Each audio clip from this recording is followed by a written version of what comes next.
So welcome back to the show. I called it yesterday or 2 days ago when I was on live doing the AMFest video about Nicki Minaj. I said that she was gonna, start a firestorm with her fans because a lot of her fan base is black if they're in the United States. And if you're under 30, to be black is to be gay, or to be trans is to be black, and whatever they put on their signs at their rallies. But the thing I've been noticing a lot is that after she spoke about boys needing to be boys, the number one insult being hurled against her is all of a sudden about her husband, Kenneth Perry. Let's take a listen. My brother is in prison. I know what he did was wrong, but I don't feel like he deserves to be in there. And because I love him so much, the father of my child, he's done some unthinkable things, but he got the same track record as my brother. So I need to do what I got to do to get them into a better place. You better figure it out. Now, she's obviously a lesbian, but she's not the only one. There's a lot of people that have been talking about Kenneth Perry, calling him a rapist or whatever, like he's a predator. So I said, let's go ahead and look into the case and see what we can find about this topic, see if we can bring up anything. So they're telling you that he's a predator. They said they tell you the age of the girl. They never tell you the age of him. So let's go ahead and see if we can find, see if we can look it up on Nicki Minaj's husband. We'll type that in. Let's go. Breaking news, recent new mugshots of Nicki Minaj's husband, Kenneth Petty, has surfaced on the internet and other social media pages. And since he is a convicted, it is mandatory that he takes a new mugshot every 3 months so it can be posted on the sex offender's website and also sent to his neighbors in the community that him and Nicki Minaj resides in. And I believe most people don't know how he ended up becoming a sex offender, so let's get into that. According to reports in 1994, Kenneth and his victim, a woman named Jennifer Huff, were both 16 years old at the time. Now look at that picture. You're going to need it later. When the incident took place. And reports say on this day in September of 1994, Jennifer was walking to school when Kenneth walked up behind her and pressed an object to her back and demanded her to keep on walking.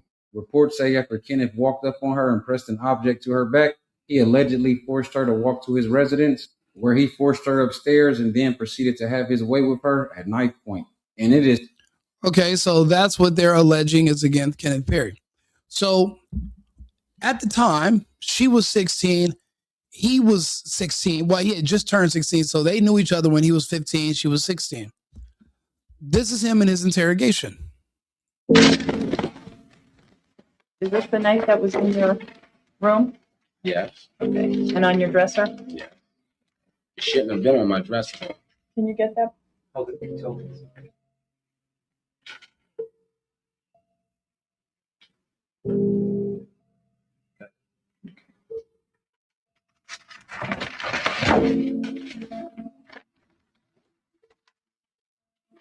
And do you wear contacts?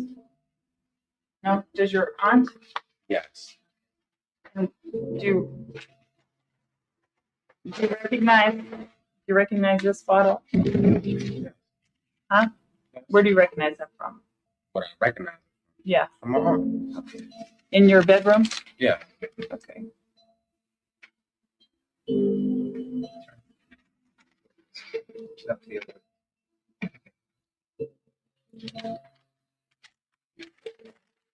Now, if you and Jennifer have been friends for years, why would she say something like that? No idea. You have no idea? Now Jennifer, his friend, the girl who accused him of raping her, well, she didn't actually make the accusation. Her adopted mother, who didn't like her hanging out with him, made the allegation against him. She actually stood up at trial and said that the allegations were fake and that he didn't do it because he didn't. But the problem is this: you're 16 years old and they threaten to give you life in prison. Now, a lot of people, when it comes to certain people, they want to pretend like they don't know how this goes in the system here, but men are railroaded, especially young men without proper legal representation. You know, you'll have a bad judge and you'll have a bad lawyer. The judge and the lawyer play golf together and they'll just send people up the river. You know, it's actually a business sending kids to these camps. The judges and DAs, they make a kickback off of it. So let's go down and see if we can find a video of the girl talking about Kenneth. Is when you lie under oath, and regardless if I made a statement or I didn't make a statement, that is the reason why I stood up in court and judge asked, like, yo, does anybody have anything to say before he is sentenced? I stood up and I said, Your Honor, I'm the person who pressed the charges. I would like to drop the charges. I made a huge mistake. Wow. This was like, I'm in court in front of his family, in front of friends, in front of everybody, like whatever. And they was like, take it to the DA, and nobody wanted to hear shit. Nobody wanted to hear shit. You know, it's crazy. And it's publicly known that she recanted her story and she said, actually, it's not true. She's not the only woman that does this. Women often lie because they don't want to be seen as hoes. They don't want people to make fun of them. It happens to a lot of men. It happened to me before. I remember in 6th grade, me and my friend Kevin, there were these two like little nerdy girls at school that had a crush on us. And one day, because they lived around the corner from me, they pulled up to my house. And me and my friend were standing in front of my garage. And the girls that came up to us, and then they were like, 1, 2, 3. And we were like, what are you guys doing? And they stepped forward. They both like kissed me and Kevin. And we were like, what the fuck are you guys doing? And we laughed it off. We go to school on Monday, and the girls were telling everyone in school that we're their boyfriends. So people come and ask us, like, are you guys their boyfriends now? We were like laughing, like, hell no, we're not their boyfriends. What are you talking about? These girls were so embarrassed and they were so embarrassed they didn't know what to do. They literally said we tried to like rape them and attack them. And that's how they ended up kissing us. Luckily for me, I had a stepdad who I couldn't stand. And my stepdad, the window was open at my house, and or it was like he was like right on the other side of the door, and he could hear everything because he wanted to see what I could do. So I'm like in 6th grade. You don't know what a little boy is made of until they get older, but you want to see. For all they know, you're gay. So he's listening, and he heard, like I said, I've seen so many people be falsely accused because women don't want to be embarrassed or because there's a financial incentive. So you see the woman who actually was the center of the case saying, look, I made a mistake. Now we can go to, let's bring up my good old friend, ChatGB Tizzle. Let's say here. Tell us about Kenneth Perry. Is it Perry case? What's the name? Kenneth Perry Petty case. Let's see what comes up. Because again, a lot of people end up in a lot of situations and nobody wants to actually say, okay, let's consider it.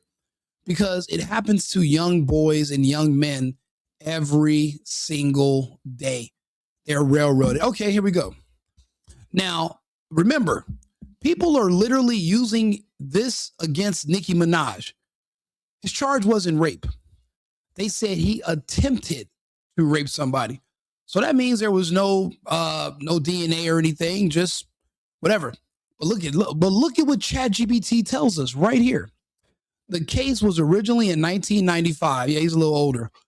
Charge, attempted rape in the first degree. The outcome, Petty pleaded guilty to attempted rape in 1995.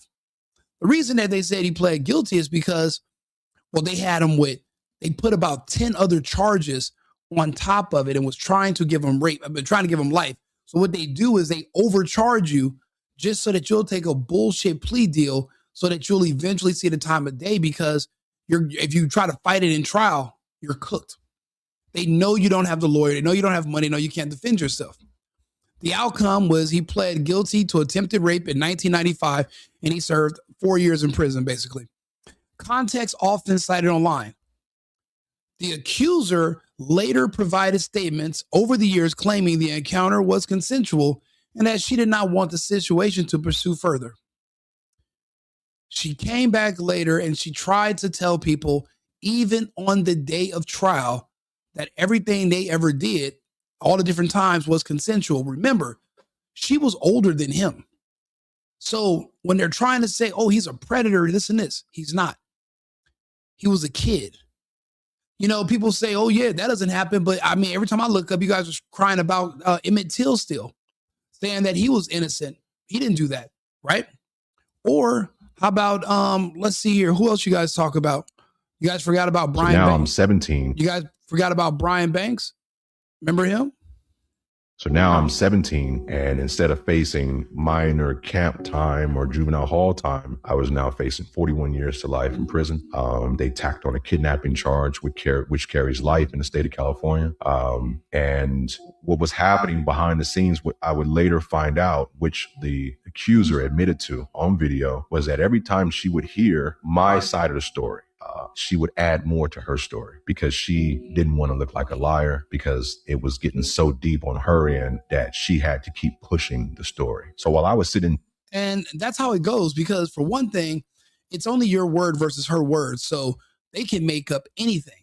They can say you had a friend who was an alien that shot a laser in your ass too. They can just say whatever they want and there's nobody to counter it. You can say, well, actually, no. The crazy thing about women in these situations, they can always change their stories. They can go up or down. They can go left or right. They can change their story 100 times. And if they cry, they're going to be deemed credible, regardless of the facts. No one cares about the facts. So this is common.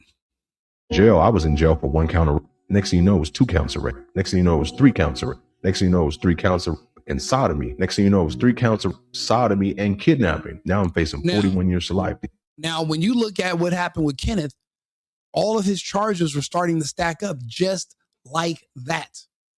So, of course, if they come in there and they make a plea deal with you, like, look, you're probably going to get convicted, you're going to do 40 to life, or you can take this plea deal, plead guilty, we're going to give you 5 years. When you're a teenager, 15, 16, 17 years old, and everyone's saying your life's going to be over, take the deal, you don't really have a choice. And again, it's always the parents behind the accusers that are pushing them to do this because, well, the parents are going to be able to sue the school. They're going to sue the gym. They're going to sue this place and that place. Even Brian Banks' accuser, she said the reason that she didn't want to tell the truth is because her mom had already got so much money and they didn't want to give the money back. So, and then Brian Banks, he ends up getting her on tape confessing about this later. Once he got out of prison 5 years later and he lost his chance to go, well, he ended up playing in the NFL, but he had lost his initial scholarship. He ended up getting her on tape, admitting to lying about the whole situation for the money. And he ended up suing her and he won, of course, but she didn't go to jail or anything. So it's not just Kenneth Perry. It's a lot of men. The problem is this, though.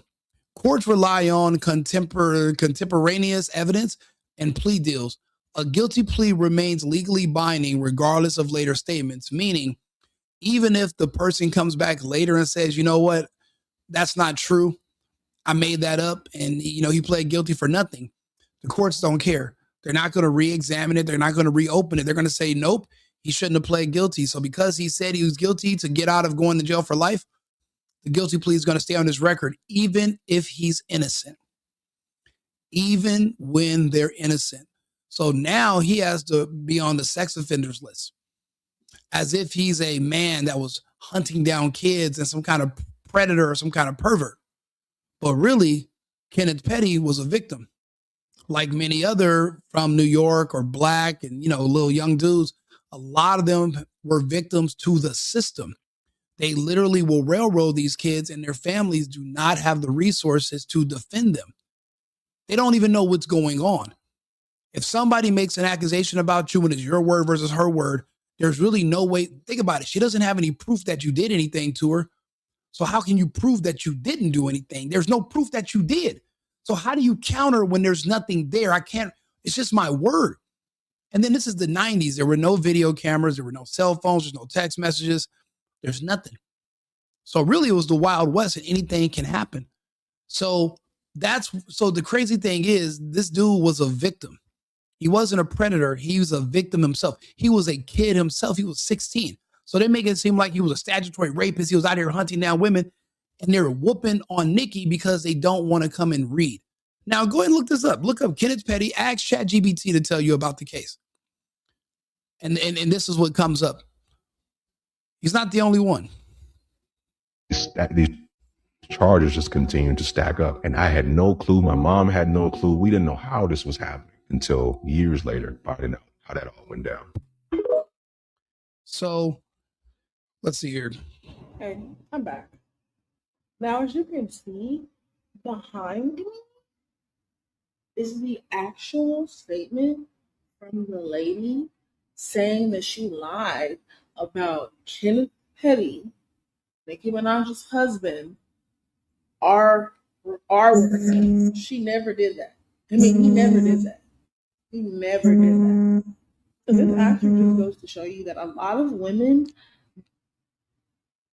do this thing where they basically will manipulate the events of crimes because they don't want to be seen as HOEs, 304s. They don't want to be seen as that, and they are scared what people are going to think about them. So they lie on people, and then they go on about their lies. And then the person that's actually innocent has to deal with the fact that everybody thinks that they're something that they're not. And this happens all the time with Black men. And we have to stand for what is true. This is not about Cardi B at all. This is just about the fact that y'all swear that lady is married to a serial rapist. And he's not. Yeah, and that's crazy. Like even the first video I played, the girl's like, yeah, and one of his victims, like he's just out here going door to door, just raping people, women left and right. You know, it's crazy. You know, they make these same accusations about a lot of men, and then there's no evidence of it at all. And they're just lying. They're just making it up. They did it. I'll be honest. I watched the whole Puffy trial. I went into it thinking that the dude never made music. He's just been raping and attacking people for about 30 years nonstop. Every day. Men, women, children, pets, all kind of shit. I'm an idiot. I have egg on my face. I listened to the trial. People trying to bury him. Nobody had a thing to gain by telling the truth, by not telling the truth and trying to get him free. Everyone turned on him. Even the people he took care of. Nobody had his back. If he was gay, it would have came out. But there are still people after the trial talking about Diddy's gay. He had hundreds of male escorts. Never took one to the side to get topped off or nothing. Nothing. Everything was just the girls. Dude was just a spectator. The girls were paying him. But everyone's telling me he's gay and he's this and he's that. All the women around him, all the people around him, all the people in the trial, everybody had to testify. Never once did any of these women who hated his guts lie and say, you know what, and he's gay too. Nobody ever even threw that out there. So it just shows you that the public has this weird infatuation with demonizing men, calling them gay, calling them rapists. And it's like, okay, why can't any of these accusations ever hold water? Why do they all fall apart when you take a look into them? He was 16 years old. Mm-hmm. Lotion on the dresser. Do you recognize that photograph? Yes. Is that from your room? Another dresser. This shows the beds in that room. They're showing him pictures of his own bedroom. What is this supposed to prove? They said that they didn't even go to his house. They went to her house. It's like they were literally, if you got in trouble back in those days and you didn't have money to defend yourself, you were done. You're going to be a felon. I have a cousin. He pleaded guilty to a felony for the remnants of a blunt in his car, and he doesn't even smoke weed because you know why? He wasn't smart enough. He didn't have representation, and he just did what they told him to do. They convinced him to just take the plea deal, and that way he gets to go home. But he didn't realize he's pleading guilty to a fucking felony. Yeah, you're going to get probation for 5 years, but you're a felon. Had he had just said, no deal, let's take it to trial, they would have came back to him with another deal later that day, and they would have said, okay, no felony, and how about this? You pay a $500 fine, no probation. But these kids, these people are inexperienced and they don't know. He didn't know, but he knew that he was facing 100 years to life if they get him for kidnapping, assault, attempted, actual rape. All they were just piling all the charges on him. He said, okay, as he's a kid, a fucking kid. And you guys want to use this against Nicki Minaj because she spoke out against people that groom kids? You guys are so offended that she said boys should be boys. These groomers that are trying to convince them that they're trans and that they're gay, leave the kids alone. Let the boys be boys. And then a lot of the gays and a lot of the blacks, they are just up in a roar. That's crazy to me. No, you're not going to be able to use that insult against Nicki Minaj because her husband was not a predator. He's a victim. He needs to be acknowledged as such. Now, don't get me wrong. He's still a hood dude. He got into it with some people. He broke another dude's jaw, defending Nicki Minaj. He's not no punk, but he's definitely not out here a predator, hurting women and hunting them down and just raping people. That's a lie.